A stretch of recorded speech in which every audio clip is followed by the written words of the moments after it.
Hello, all you beautiful people. Gypsy Soul Creations here, and today we are going to dive into some line work and some shading technique for a more whimsical, mystical type of face. So let's dive on in, guys. So on this piece, I taped a piece of tracing paper to this piece of cedar and then laid the picture on top of it. Taped it to make sure it was secure and it didn't slide as I was tracing it out. So as we jump into this here, I'm going to tell you the first two mistakes I made. Number one, I pressed too hard on when I was tracing out my stencil, so the lines are very definite on this piece of wood. And number two, I did not sand the board first. It was pretty smooth, I will admit, but you could see the difference in the wood from the darker color to the lighter color at the bottom of the piece. That lighter color is actually a little rougher and definitely a harder piece of the wood. So I should have sanded it down. Always, always, guys, sand, sand, sand, and make sure that you don't press too hard on your stencil. Okay, so jumping in here with this piece, it is okay because the lines are pretty definite. I'm going to go back in, as you will see as the piece goes on, and add a whole lot of shading, but the outside lines that I did draw pretty dark are okay because I'm going over them with the universal tip, and I'm making sure that I make these lines very, very defined. Even though my stencil isn't perfect, some of the lines are a little bit messed up from where I was drawing it out. It's okay. When I go back in there with the burner, I can make the lines exactly where I want them to be, and then with my shading, I'm going to go back in later on and blend that in so that you don't see any of those mistakes. A lot of shading you could use to really cover up a lot of the little mistakes that you might make throughout your pieces, so don't let that discourage you. And don't throw a piece out thinking, oh my god, I messed it up just because you have one little line out of place, or you touched something where you didn't want to touch it. It's okay. You can go back, you can touch that up and fix it and blend it in with shading for the most part, most of the time. And when you're working on these pieces, be sure to move them around, move the wood around. You want it comfortable for you. You don't really want to be stretching and bending your hand around, which again, you will see me make that mistake a few times in the future of this piece where I was kind of leaning over myself.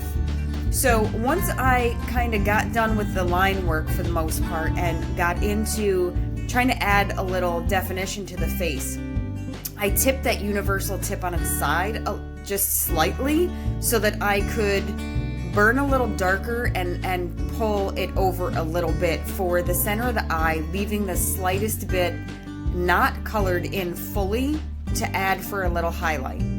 And then as I go through the pupil, I'm just slightly, with a very light touch, dragging it down to add those little lines through the pupil area. Again, you could see I had a little dot there that I was able to go back over and run a line through to kind of blend it in. So it doesn't necessarily have to be a mistake. So now I'm going back through adding some of the eyelashes in. And this universal tip is wonderful. It gives you very fine lines if that's what you want, by using it kind of straight up and down, or a thicker line if you kind of lay it to its side. So just with a very soft touch, a flick of the wrist, you can kind of go in and add very light lines. You're going to go back in and you're going to build up the depth. You're going to build up more texture as you go. So it's okay to space things out, to be very light with your hand. My temperature is probably set about a 4 for most of this piece, except the very bottom of this wood where it was a harder part of the wood and hard to burn. I had to really turn it up to probably closer to a 6 actually. But for the most part, most of this picture, most of this burn is actually at about a 4. So going back in through the eyebrows, and again adding some more of the defined lines, because I'm going to come back, I'm going to add my shading. Now a lot of the pieces, you start with the shading, and after you get a lot of that shading in, you can go back in and define some of the slight lines, but this piece has a lot of defined lines in it and a little less shading. So I kind of worked in the opposite direction.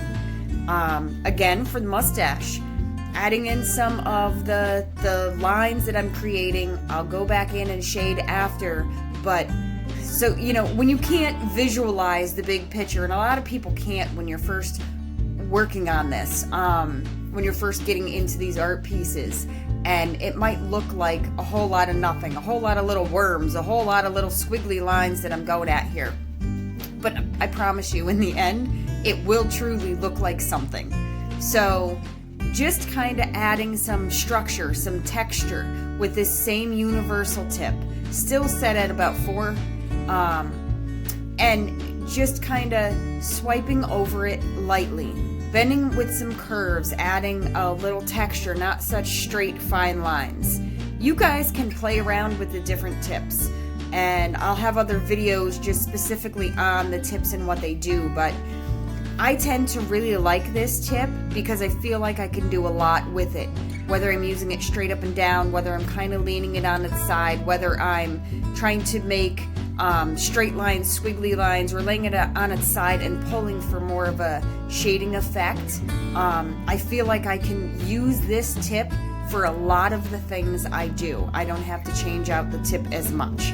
But other people like different tips. They get some people like to change the tip out for every little thing they do. Other people tend to like one tip more and use it for more things. So you just got to play around with that and see what you like. So for the gap between the lips, to give that darkness, that depthness to the mouth, I'm laying the tip a little bit sideways. I'm kind of pulling it across the wood to add that depth. Now, I don't want to color it in 100%. I don't want it to be completely black. I want to leave a little of that light peeking through to add the depth to it. And then I switched out my tip to more of, this tip has a nice point to it, but also a nice slant to it, as you'll see when I move it around. So it is great for shading. So I didn't draw a definite line around the outside of the lips. I'm actually laying the shader on there and kind of pulling into the center of the lip to create that defined line on the bottom lip. I'm also going down into the bearded area and kind of pulling away from there. Again, creating the depth of the structure of the lips. I did not go in and draw just a defined, burned line. It is all created with shading.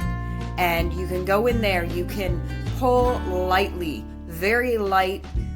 You don't want to go in there and lay that burn around there and hold it for too long and make it too dark of a line. You pull away lightly and you create a light line and you just keep building up. That's the key to the shading, is to keep going back on there and rebuilding until you get it darker and darker like you want, so that you're adding the depth where you want. Leaving some of the lightness to show through. That's what gives it so much dimension. You don't want to color things in so solid. You don't want to leave such solid white space or dark space. You want to kind of pull and blend it all together. So you kind of go back in underneath the areas of the lip and add that shading in to define it a little bit more. And on the nostrils, I wanted them to be dark. I wanted that depth, that darkness, that blackness to it. So I'm using the very tip of the pen, that very pointed area, so that I can get into a nice, tight, small area. And I'm pressing a little harder and I'm holding a little longer to get that darkness. And then when I jump back up into the nose, I'm sliding the tip that has a nice pointed line.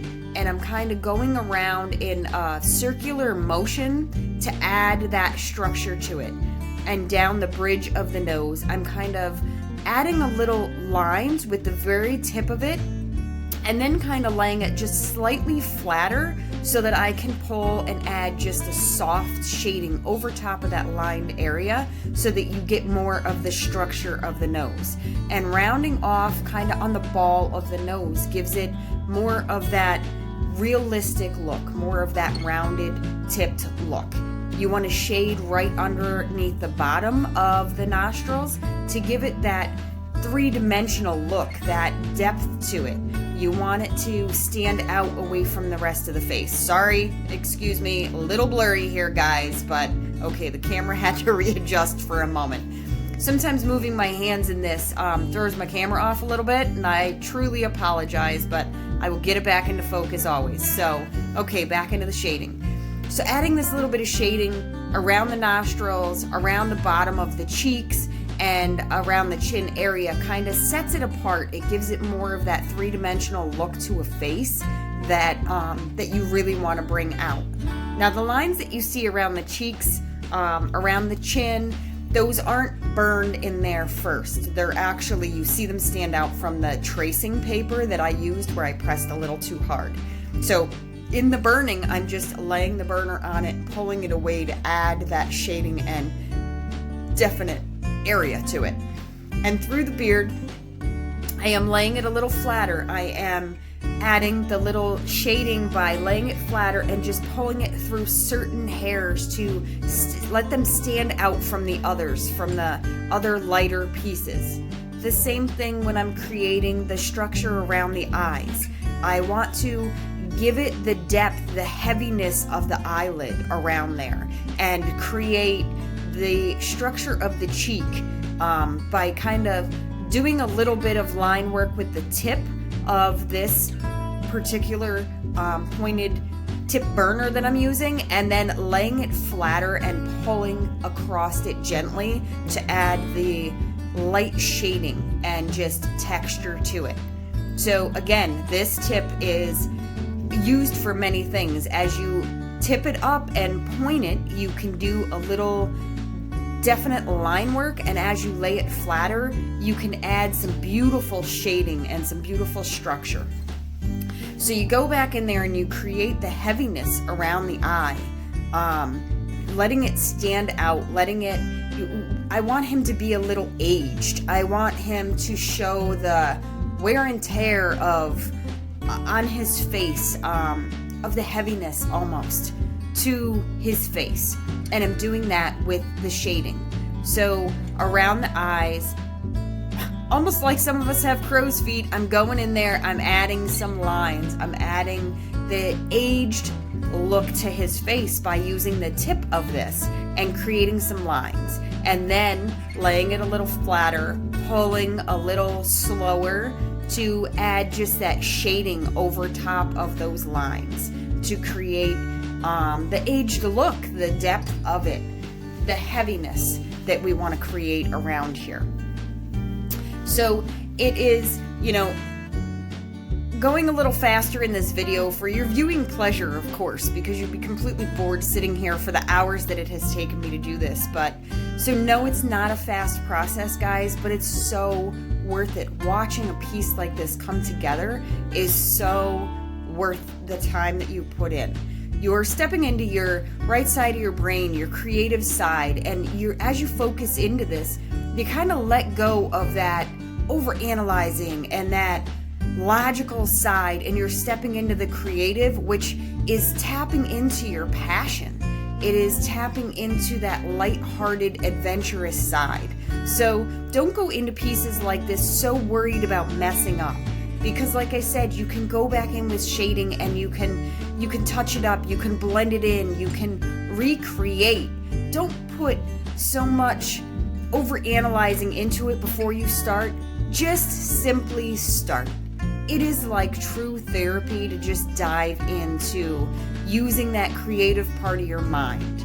And really, it's beautiful therapy. It is truly beautiful therapy that will carry into just a happier time. It will make your day have a little more bounce to it.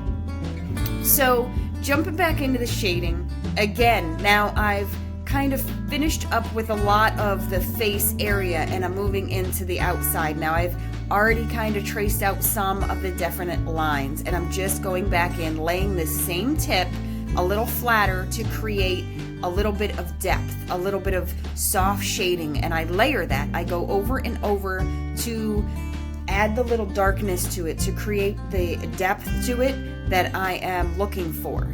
And with keeping still a circular motion in this area, it's kind of, you know, half circles going around that I want to keep the flow of that really working for me, working with the design of this piece. So yes, I'm bending my hand around a little bit. I didn't, you know, in some spots I'm trying to keep it so that you guys can really see what I'm doing, and I'm getting my hand in my own way. So always just move your piece around, make it more comfortable for you. Don't stretch, don't don't try to reach, because you're not going to get the right angles for the right definition that you are truly looking for. So in the flow of this hair that he kind of has blowing out, I'm adding a little more depth to it. I'm kind of skipping over some pieces.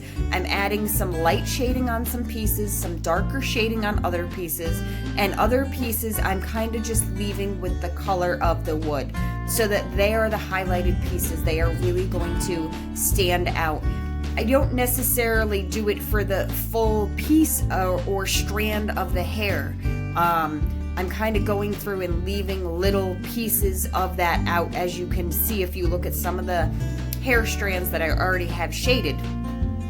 Kind of going through, doing a little bit of the tip darker, leaving some of the center maybe a little bit lighter, and then as you get towards, you know, closer to the face, closer to the root, I'm adding a little more shading and depth to it again. So we really want to make the highlights stand out, but you don't want to leave too many highlights.